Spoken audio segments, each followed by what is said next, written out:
Hey, everybody. So, Theory of Everything YouTube channel. I just saw his challenge for Theory of Everything videos, and then at the end of the challenge video, he outlined three criteria that will be used to determine the successful submissions. And I don't even know why I wrote them down, because winning's never the goal, but it's always the goal, but it's never the goal, but it's always the goal, but it's never the goal, but it's always the goal. Right. So, okay. Anyways, so he wants us to take something that's complex and transform it to something that can be understood simply. He wants us to make something that's engaging and entertaining. He doesn't want us to throw away rigor. He wants us to, use equations, be precise, and, what to mathematicians is going to look like hand waving, to the general public is going to look like rigor. So basically, it doesn't fall apart at casual observation, and while it is probably not going to be perfect, it may have a foundation that can be built on. And that's the whole history of science, right? So, Faraday didn't understand any of the mumbo jumbo going on around him, but guess what? Nobody talks about it. We all talk about Gauss, right? Right. So, anyways, you can invent the transformer before you have a functional mathematical, rigorous mathematical theory for electromagnetism and electric fields, charge and that. Okay, so all right, well, let's so basically the videos that I make are going to connect a bunch of dots on stuff that have entertained me for about 10 years now, and essentially what I do is, for fun, is I say, okay, let's take real stuff, let's take ideal stuff, and let's productively evaluate the two of them together. And that gives me, this is subject to change, but emotional stuff, right? So basically, I have emotion space, I have real space, I have ideal space, and I say that when you productively evaluate these two spaces, it gives you this third space. And real space is very simply, it's E equals mc squared. You have energy, you have matter, you have space and time. But what you don't see is you don't see anything that's not energy, not matter, not space or time. So the easiest thing to show you that you don't see in this equation is the equals sign. So you don't see knowledge, which I like to use Kn for knowledge. And so basically I say that knowledge is the normal existence term of ideal space, right? So ideal space is not a one-dimensional space. It's a very complicated space that you can visualize for fun if you choose to do so. And I think that the normal existence term is knowledge. And then emotional space, I'm just going to be lazy and show you all the single term view. I think we can just use the normal existence term of emotion space to be emotion. And anyways, So anyways, this is basically how this is the fundamental concept underneath my theory of everything. So when I look at what most people are talking about with their theories of everything, they're stuck. They're stuck in real space.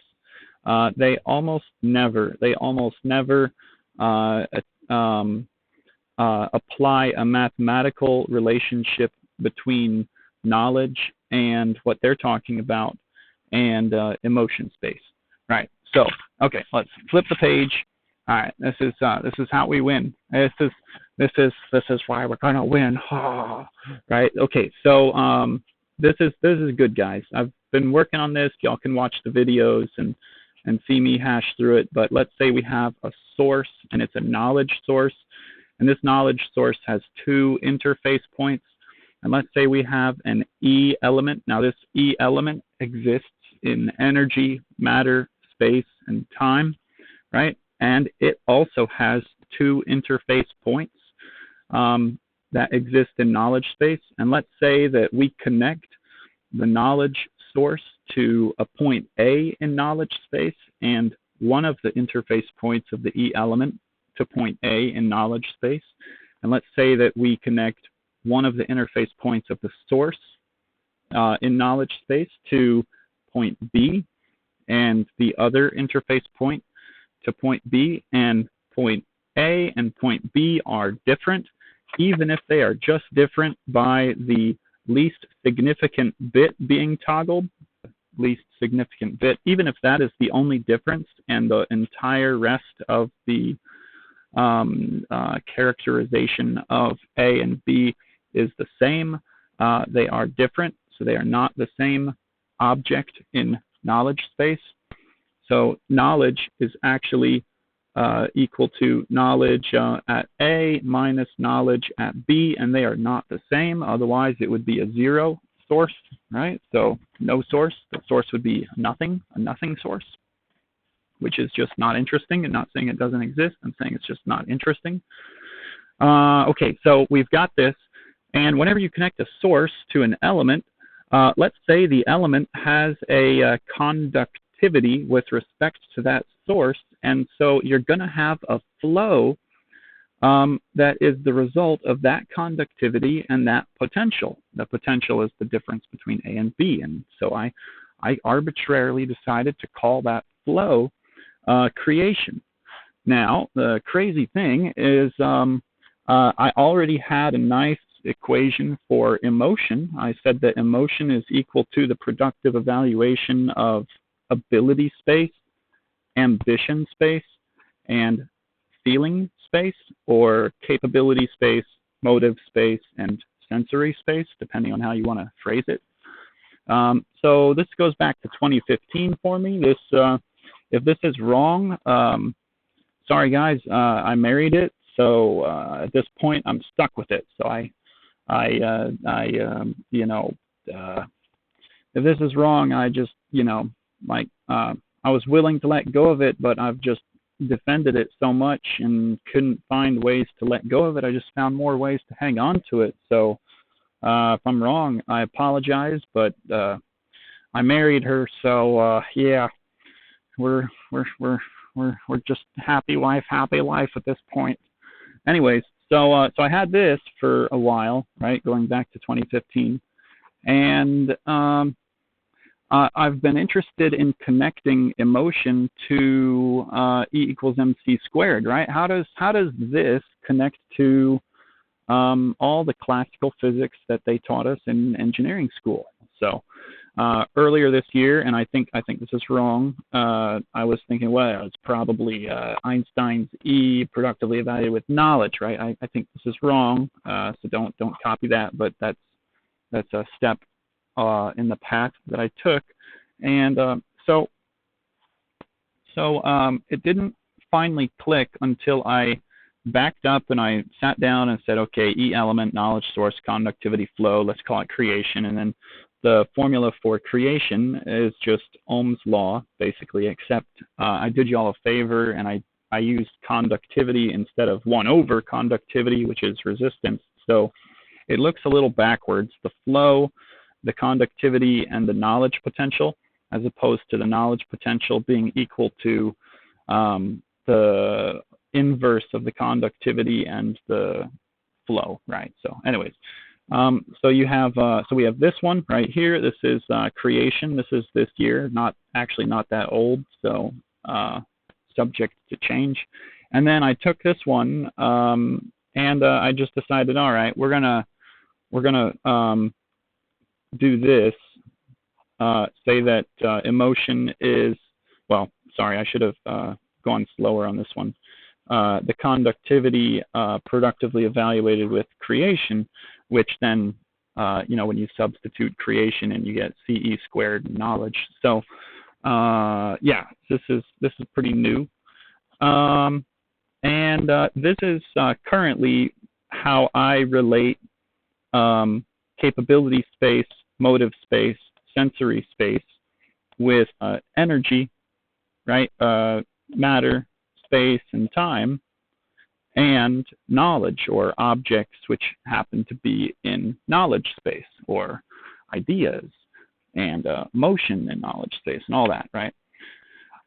So this is my theory of everything equation in one nice little nutshell. This is a stepping stone that I took. Creation here.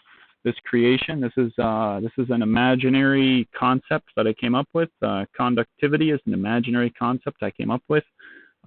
Taking the Einstein's energy and saying, you know what? Give me an E element that has two interface points. That's all imaginary. So okay. Let's see. So this is kind of the basis, you might say, for my theory of everything. Now, my theory of everything would not be rigorous unless I didn't suspect the mathematicians would back me up. So I reinvented a fundamental theorem of calculus. So this is the fundamental theorem of integral and differential calculus. Basically, all it says is that the integral and the derivative undo each other. So if you integrate something that you take that you've taken the derivative of, you're just going to get the thing. So I developed what I call existential calculus, because I didn't think the mathematicians would appreciate it when I say take the derivative of ambition, or take the integral of ability. I didn't think they'd appreciate that. So I basically say, okay, give me this thing, and what we're saying about this thing is that it exists. So that's the statement. That thing exists. And then the derivative of the thing exists when the thing changes, and the integral of the thing, right, this, must exist and change for this to exist. And I never have enough room on these pages to write it all, so I have to wrap that. But anyways, so this is this is about as far as my mathematical rigor goes. So I reinvented what I call existential calculus.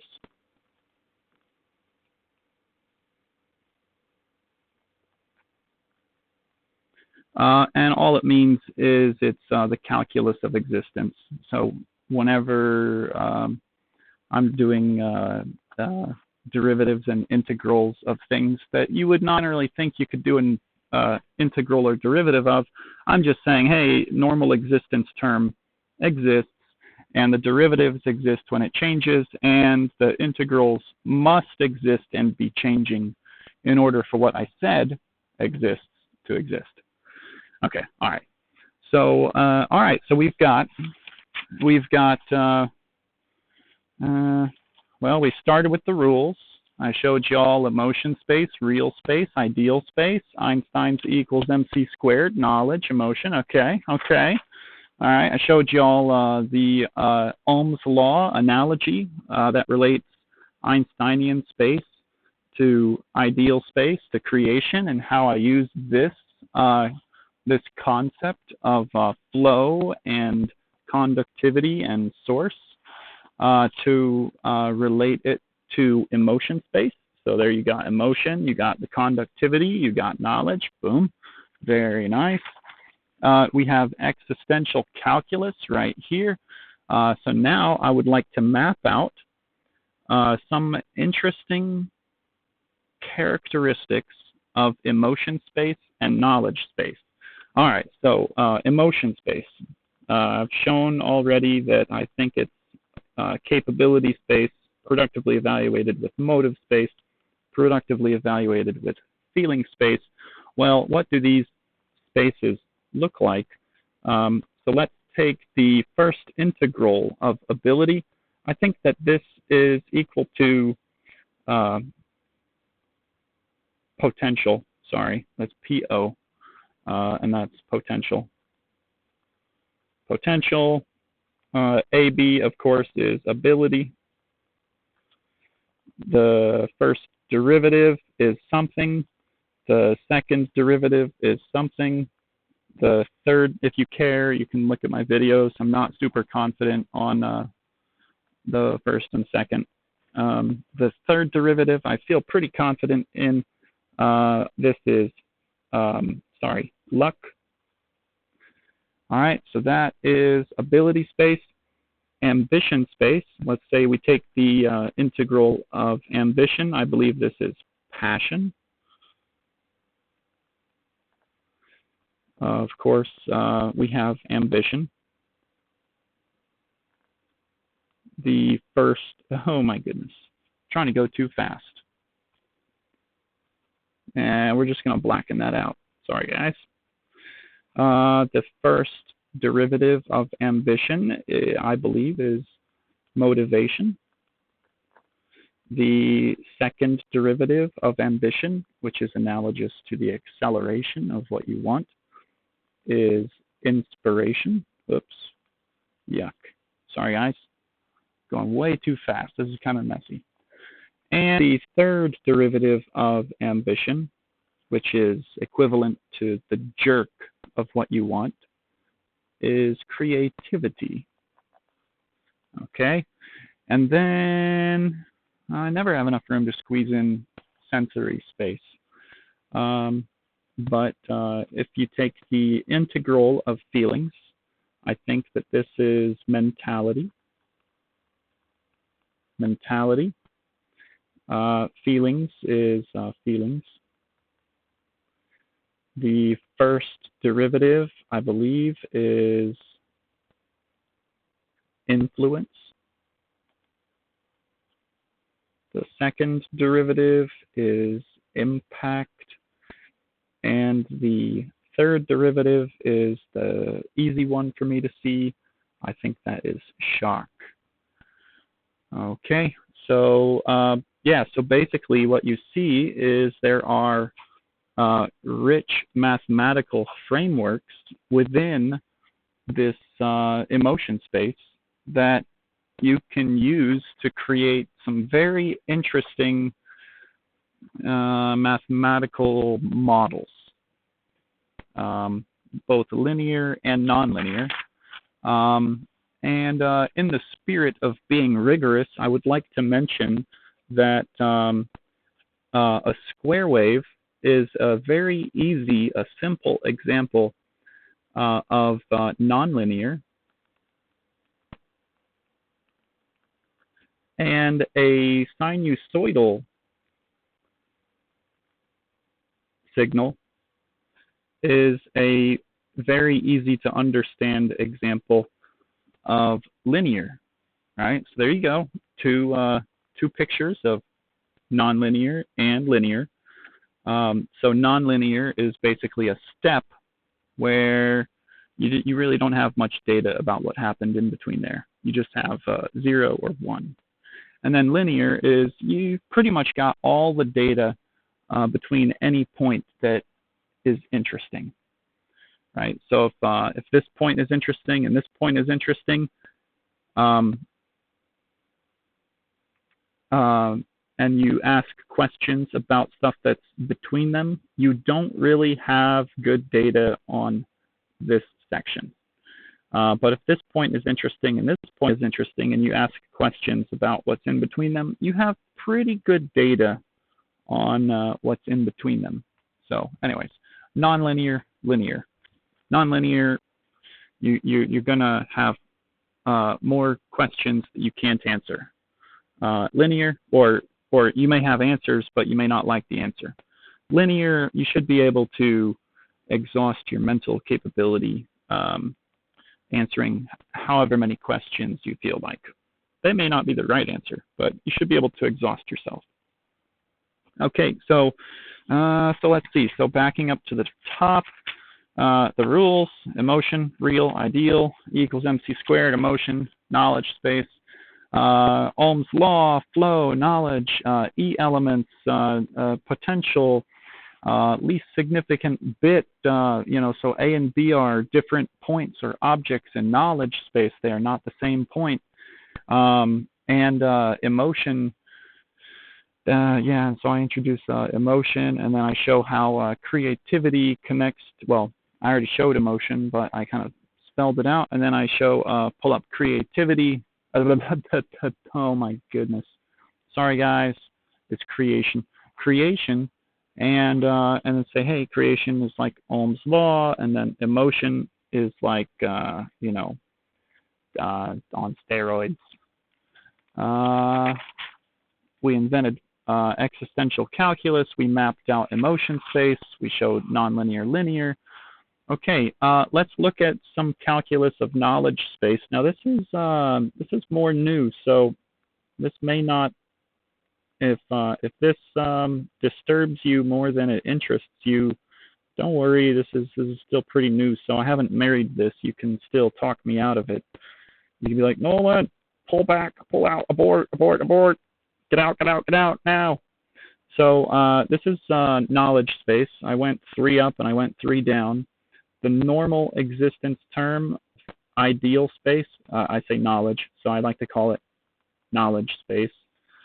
But, you may call it ideal space. I may call it ideal when I want to compare it to real. And I think that the first change function, or the first derivative of the normal existence term of ideal space, is thought. Right? So thinking would be an example of thought. Sure, we'll go with that. You might say thinking is like E elements. Like thinking would be when thought is the progression through knowledge space, but the E elements are actually processing a path in knowledge space. And so thinking would be essentially a emotional, the emotional evaluation of that machine on that path in knowledge space. So anyway, so thought and thinking, it's kind of complicated, but the second derivative, again, not married to this one, but I think it's on the right track. Invention. I'm willing to, if it sounds better to you guys, study, but it's basically the acceleration of position in knowledge space. And then the triple derivative, I feel pretty good about this one, is discovery. So you'll see a lot of people trivialize, I don't know, not trivializing, the opposite of trivializing. So they're like, oh, which one is it invented or is it discovered? I'm like, dude, those are just like different by a change function. You're not asking a significant question. Anyways, the first integral I believe is meaning. The second integral I believe is life, and the third integral I believe is chaos. So basically, life is the velocity of chaos, meaning is the velocity of life, knowledge is the velocity of meaning, thought is the velocity of knowledge, study or invention is the velocity of thought, and discovery is the velocity of invention. And chaos and discovery are as far away from each other as they can be, which means that there's actually nothing in between them. So in that sense, they're practically right next to each other.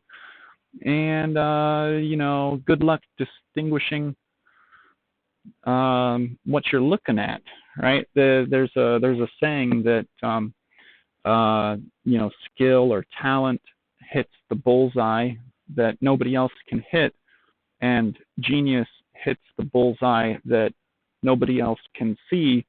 I don't know what to do with that, but I was like, I can see that. I can agree with that. That doesn't sound too far out.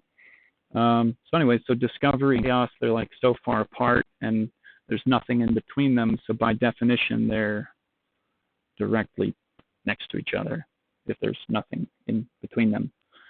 Weird. Okay. Moving on. So we just mapped out the calculus framework of knowledge space, but hey, we haven't even gotten into applying physics analogies. So the first physics analogy is we have Hooke's law, which says that the force a spring exerts is equal to the amount it's stretched or compressed, multiplied or productively evaluated with the spring constant. Oh, that's cool. So I said that in 2012 that the force a human is able to exert is equal to their ability productively evaluated with what they want. So this is like how far they're stretched or compressed, and this is their capability, and this is the force that they have to exert to do the task at hand, or whatever you want to call it. Breathe, right? Or buy a car, or grow a garden, or whatever, right? So anyway, so we got that. We got life force. Yeah, I was happy with that for a while, and then I came up with emotion being equal to that force multiplied by feelings. Cool, which then, substitutes into this thing I've shown already a couple times. That right there. Nice, not bad. This was analogous to energy. So if you ask me what is emotion, I'm going to have to tell you, honestly, I don't know. It's what I came up with after 2 years or 3 years, basically 3 years of saying, hey, if this is force in like life force, then what is force times distance, right? And then eventually in 2015, I said, you know what? Feelings, what you want to do, can do, how you feel about it. Yeah, so feelings is like the distance. So work is change in energy. So initially I'd put like a delta there and be like, oh, it's the change, and so it's like work is change in energy, work is force times distance. So if you ask me what is emotion, I say it's a fancy word that I came up with to answer the question, what's the life analogy to energy or to work? And so I just came up with force, feelings, and said it's emotion. So there you go. Maybe that's not rigorous enough, kind of hand waving. All right, so we've got we got basic force and energy view of emotion space, and I kind of want to show y'all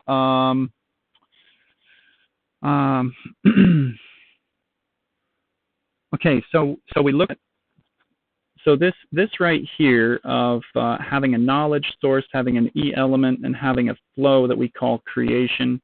Well, really, the flow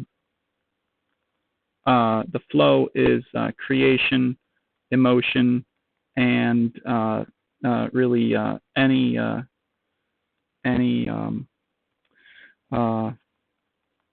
CE to the N times knowledge. It's really any where N can be 1, 2, 3 ... N. So flow is all of those guys together. So it's not just emotion. It's not just creation. It's the flow through it is all of it. The normal existence term of the flow is creation, right? So the normal existence term is the conductivity of that element productively evaluated with the source that's across it. But the flow through it is actually all of them. Yeah, all right, cool. All right, so we got that. But it's also and this relates Einsteinian space, ideal space, and emotion space. But let's look inside emotion space, right? So inside emotion space, let's look at some of the physics we might find here. So I say that empathy is emotion in transit due to a difference of emotion. And this is a direct analogy to heat or thermodynamics. Heat is energy in transit due to a difference in temperature. And when I came up with this equation in 2015 or 16, I decided that empathy was equal to sympathy. No, maybe this was 17. Sympathy times the emotional gradient, right? So you have to have delta emotion is equal to emotion 1 minus emotion 2, or you might say you don't like 1 and 2, you want A and B, or you say you don't want A and B, you want final minus initial. Cool, they all work, right? It's a delta. It's 1 point minus another point. It's a gradient. Okay, cool. So emotion in transit due to a difference of emotion is empathy, which is sympathy times the delta emotion. And I decided to make my life easier and say sentiment is equal to an emotion gradient. So yeah, there you go. So empathy is equal to sympathy productively evaluated with sentiment. Okay, cool. So we got that. All right, well, let's use our existential calculus and let's say, well, what is the integral of empathy? In other words, what if I sum up how much empathy or emotion flows over a given interval? And I think that is compassion. All right. And then what is the first change function of empathy? And this one's a little bit weirder. I think that this one is empathize. It's just the first change function of empathy. And now that I have a flow in emotion space, and I have the integral function of it, and I have the first change function of it, I can say, you know what? Let's try and analogize electrical inductance and electrical capacitance, right? So the one that I did first was knowledge capacitance. Sorry, I need to do this differently. So it's capacitance in knowledge space. Does that work? Maybe it's knowledge capacitance, or is it capacitance in knowledge space? Okay, well, let's say we have capacitance in knowledge space.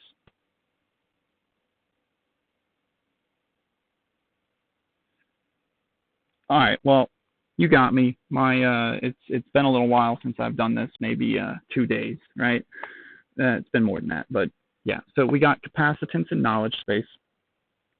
It's directly analogous to electrical capacitance, which is charge per voltage.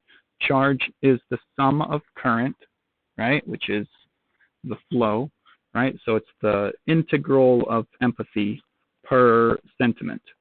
So there you go. So this is, oh my goodness. Wow, Nolan, just wow. We're talking about empathy equals sympathy times sentiment, and the integral of empathy is compassion, and the first change function of empathy is empathize. Okay, now the capacitance of emotion. So yeah, okay, here it goes. Emotional capacitance is equal to the integral of empathy divided by sentiment. Right, there it is. Nice. So if I substitute in compassion, emotional capacitance is the ratio of compassion per sentiment. Boom. That's big, guys. That's big. This was 2017 spring break. It was a couple years. Don't ask me why it was a couple years. It didn't have to be a couple years, but it was.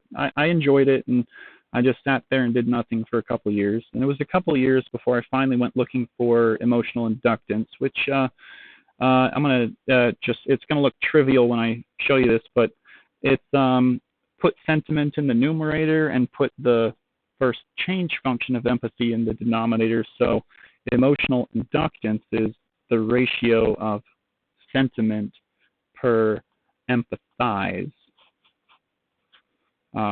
So there you go. So we have inductance and capacitance in a motion space. Now, the crazy thing is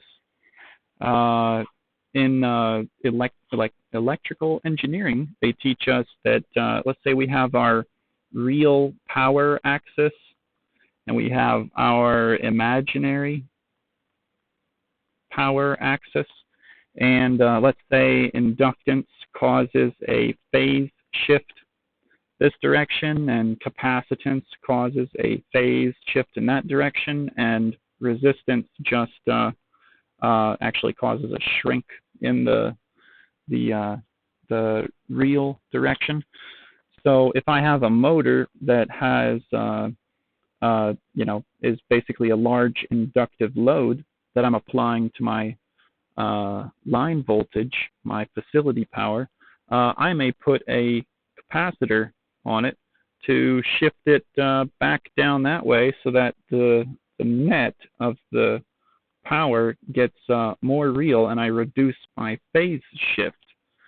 So anyways, so basically what you find when you have emotional capacitance and emotional inductance and just empathy is you have a real and an imaginary domains in a motion space, and it's actually a complex space, and then you can start doing some pretty cool stuff with that.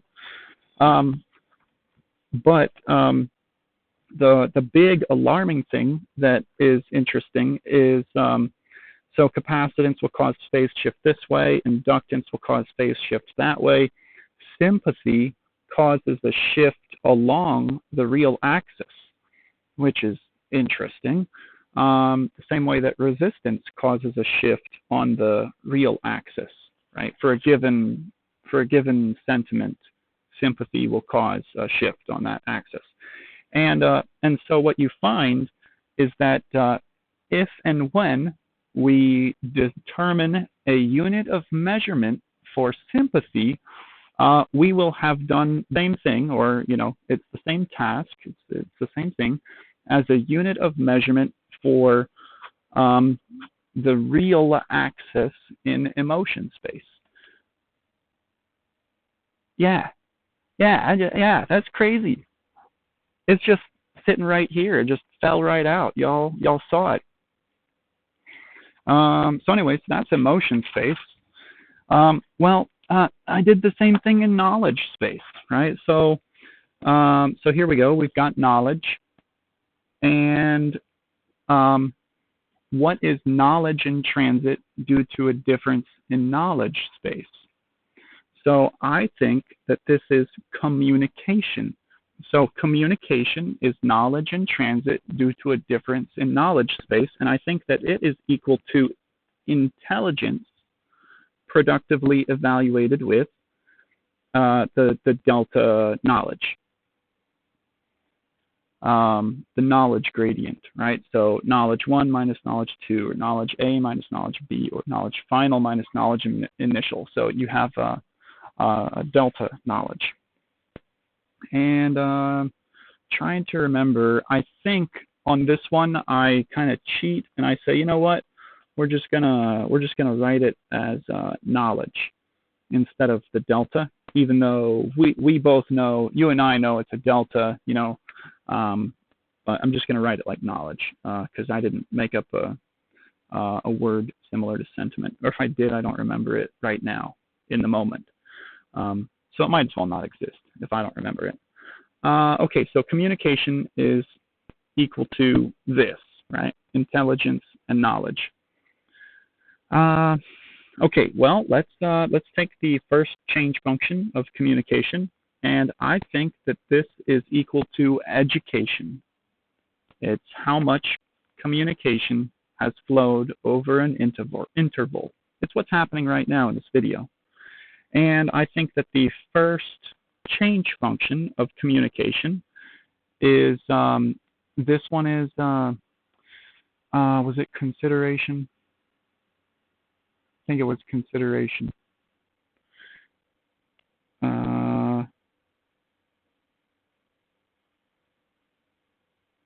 I think it's consideration. I have it written down in my notes, but this is a bare thought video, so we're just shooting from the hip here.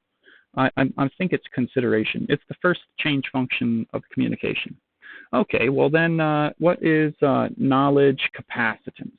Well, it's going to be the integral of communication divided by the sentiment. So it's the potential. So knowledge. Did I not have a delta there? No, I guess not. Okay, so that's knowledge capacitance is equal to education per the delta knowledge. So I'm going to go ahead and leave the delta in here. Okay, and then knowledge inductance is equal to the delta divided by the first change function, which I don't have a I have it written down somewhere else, but yeah. So anyway, so there you go. You've got knowledge capacitance and knowledge inductance, and similar to emotion space, where we have a real axis and we have an imaginary axis, and knowledge inductance causes a phase shift in one direction, and knowledge capacitance causes a phase shift in the other direction, and intelligence causes a shift along the real axis. In the same way that we observed that if and when we determine a unit of measurement for sympathy, it would be the same thing as a unit of measurement for the real axis in emotion space. When we determine a unit of measurement for intelligence, it will be the same thing as determining a unit of measurement for the real axis in knowledge space, which I just think is, I think that's pretty cool, the way that just fell out.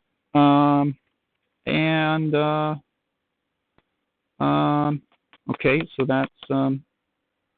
that's good stuff.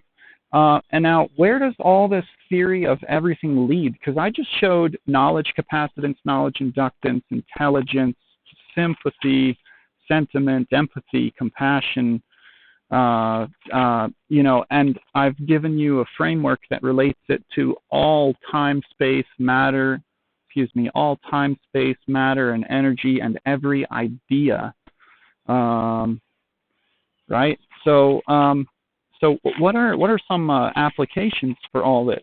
Well, this 2017, you might say I'm not rushing myself. Since 2017, I've been casually looking for the emotional physics of what I call emotional gyroscopes. So essentially, if you have an object, an emotional object. So I don't know if it's an object that is like an emotional object, or if it's a knowledge object, or if it's an E element, right? But emotional gyroscopes exist, and you can design gyroscopic devices that enable control of mechanisms in emotion space and knowledge space and E space. Yeah, so I don't have any math to put there, but that's one application, is working out physics and applications of emotion space and knowledge space. Essentially, you open a new era of what people call artificial intelligence.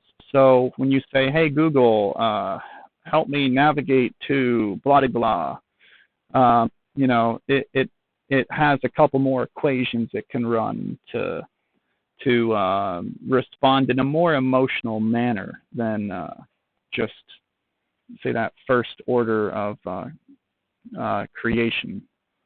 Yeah. All right. Well, that is too long already. I hope that was a expeditious brain dump, since none of his rules say that you can only submit one video.